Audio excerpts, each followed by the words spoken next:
Exodus 21. These are the ordinances that you are to set before them. When you buy a Hebrew slave, he is to serve for 6 years. Then, in the seventh, he is to leave as a free man, without paying anything. If he arrives alone, he is to leave alone. If he arrives with a wife, he is to leave with him. If his master gives him a wife, and she bears him sons or daughters, the wife and her children belong to her master, and the man must leave alone. But if the slave declares, I love my master, my wife, and my children, I do not want to leave as a free man, his master is to bring him to the judges, and then bring him to the door or doorpost.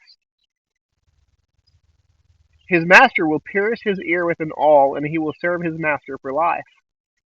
When a man sells his daughter as a concubine, she is not to leave as the male slaves do.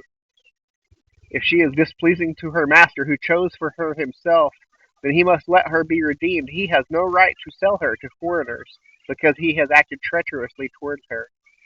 Or if he chooses her for his son, he must deal with her according to the customary treatment of daughters. If he takes an additional wife, he must not reduce the food, clothing, or marital rights of the first wife. And if he does not do these things for her, she may leave free of charge without any payment. Whoever strikes a person so that he dies must be put to death. But if he didn't intend any harm, and yet God allowed it to happen, I will appoint a place for you where he may flee. If a person schemes and willfully acts against his neighbor to murder him, you must take him from my altar to be put to death. Whoever strikes his father or his mother must be put to death. Whoever kidnaps a person must be put to death, whether he sells him or the person is found in his possession. Whoever curses his father or mother, whoever curses his father or his mother must be put to death.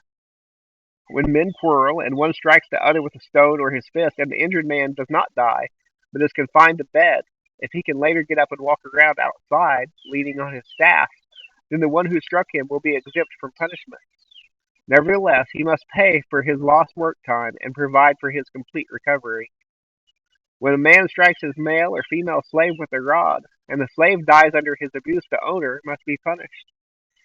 However, if the slave can stand up after a day or two, the owner should not be punished, because he is his owner's property. When men get in a fight and hit a pregnant woman so that her children are born prematurely, but there is no injury, the one who hit her must be fined, as the woman's husband demands from him, and he must pay according to judicial assessment. If there is an injury, then you must give life for life, eye for eye, tooth for tooth, hand for hand, foot for foot, burn for burn, bruise for bruise, wound for wound. When a man strikes the eye of his male or female slave and destroys it, he must let the slave go free in compensation for his eye. If he knocks out the tooth of his male or female slave, he must let the slave go free in compensation for his tooth. When an ox gores a man or a woman to death, the ox must be stoned, and its meat may not be eaten, but the ox's owner is innocent. However, if the ox was in the habit of goring, and its owner has been warned yet does not restrain it, and it kills a man or a woman, the ox must be stoned, and its owner must also be put to death. If instead a ransom is demanded of him, he can pay a redemption price for his life in the full amount demanded from him. If it gores a son or a daughter, he is to be dealt with according to the same law. If the ox gores a male or female slave, he must give 30 shekels of silver to the slave's master, and the ox must be stoned. When a man uncovers a pit or digs a pit and does not cover it, and an ox or donkey falls into it, the owner of the pit must give compensation. He must pay its owner, but the dead animal will become his. When a man's ox injures his neighbor's ox and it dies, they must sell the live ox and divide its proceeds. They must also divide the dead animal.